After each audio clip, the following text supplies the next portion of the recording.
Good morning बेटा। हम लोग पढ़ रहे हैं मानव भूगोल के मूल सिद्धांत की फर्स्ट यूनिट का मानव भूगोल प्रकृति एवं विषय क्षेत्र। ठीक है, और उसी में आज हम कंटिन्यू करेंगे समय अवधि उपागम, यानी कि किस समय अवधि में क्या घटनाएं घटित हुई और उन घटनाओं के क्या लक्षण थे, इनके बारे में जानेंगे।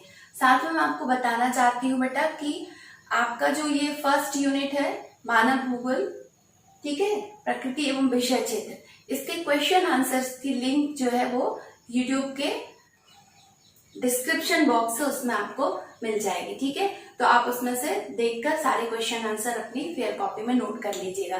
ठीक, चलिए तो अब हम कंटिन्यू करते हैं। आरंभिक उपनिवेश युग। ठीक है, आरंभिक उपनिवेश युग में क्या हुआ था? अन्वेषण और विवरण।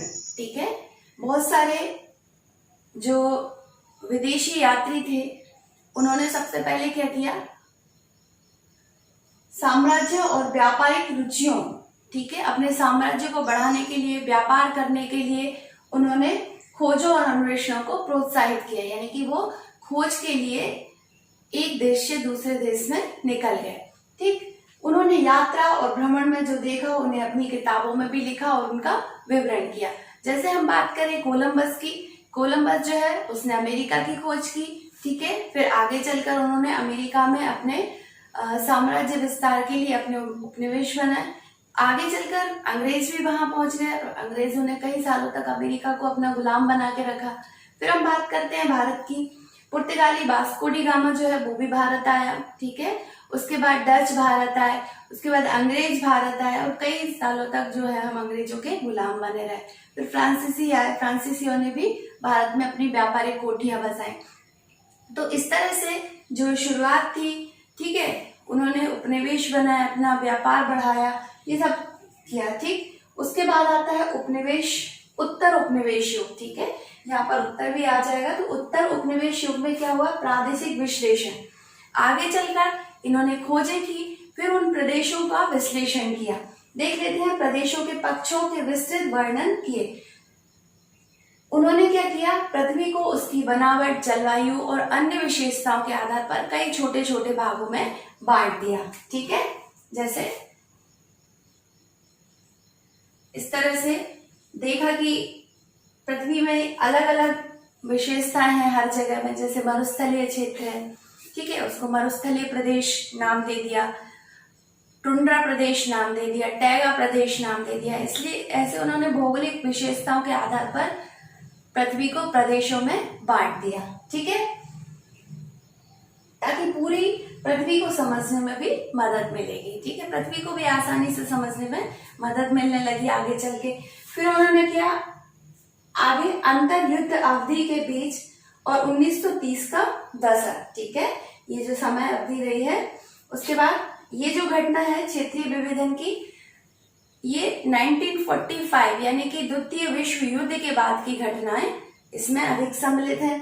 एक प्रदेश अन्य प्रदेशों से किस प्रकार और क्यों भिन्न है, यह क्षेत्रीय विभेदन कहलाता है। एक प्रदेश जो है, जैसे हमने टैगा प्रदेश की बात की थी और मरुस्थलीय प्रदेश की बात की थी, वो एक दूसरे से क्यों अलग हैं, क्या विशेषताएं हैं उनकी, ठीक है, यही क्षेत्रीय विभेदन कहलाता है। ठीक है, इसमें किसी क्षेत्र की विलक्षणता को पहचानने पर बल दिया जाता है। ठीक है, किसी भी क्षेत्र के जो लक्षण है, उनकी जो विशेषता है, उनको पहचानने पर बल दिया जाता है। जैसे हम एग्जांपल ले सवाना वनस्पति क्षेत्र का।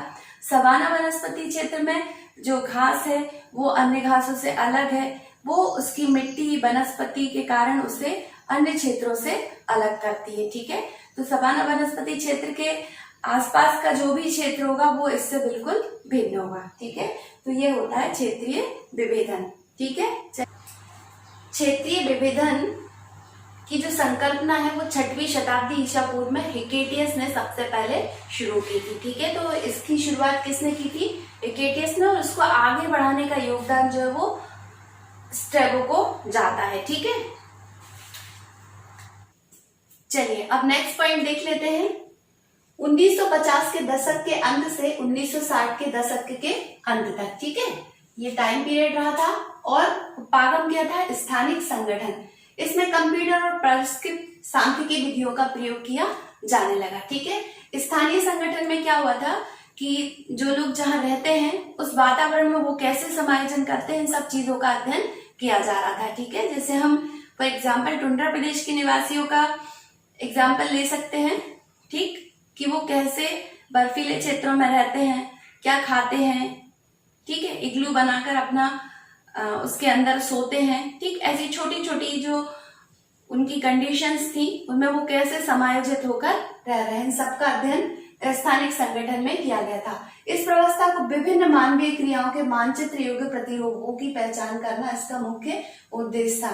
ठीक है, इस व्यवस्था में ये जो स्थानिक संगठन वाली व्यवस्था है, इसमें मानवीय क्रियाओं, क्या मानव क्या क्रिया करता है, ठीक है, उनका मानचित्र योग्य प्रतिरूपों की पहचान कर करना उनका मुख्य उद्देश्य था। ठीक है, चलिए अब आगे देख लेते हैं 1970 का दशक। 1970 का दशक जो है वह मानवतावादी, अमूलवादी और व्यवहारवादी विचारधाराओं का इसमें उदय हुआ था।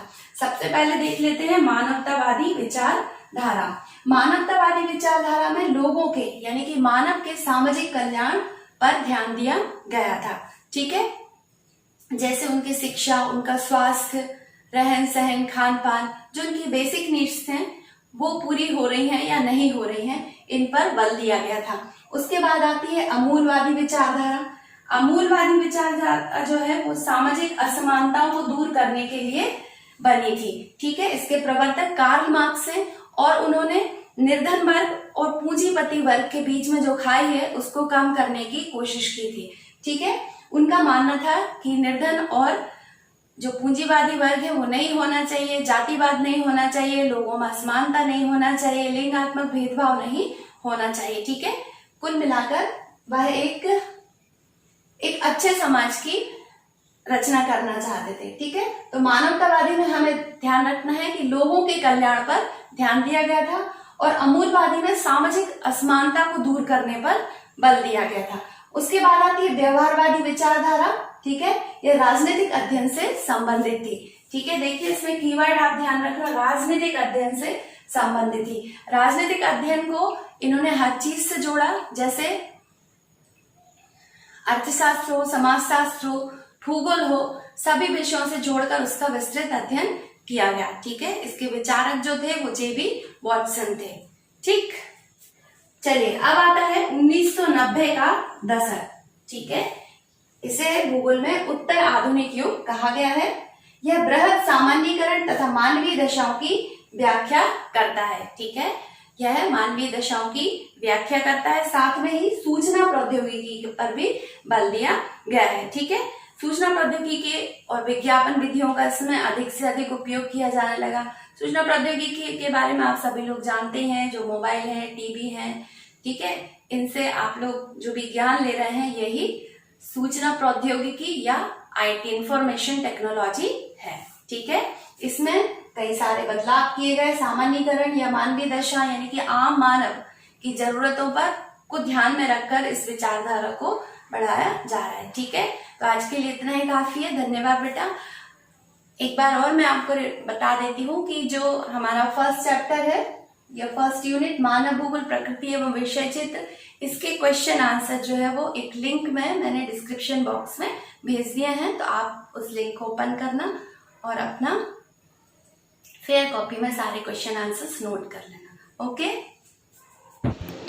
चलिए लास्ट में 2 क्वेश्चन हैं जिनके आंसर मुझे आपको कमेंट्स बॉक्स में लिखकर भेजना है। पहला क्वेश्चन है मानव भूगोल के जनक कौन कहलाते हैं, और दूसरा क्वेश्चन है किसी एक फ्रांसीसी भूगोलवेत्ता का नाम लिखिए।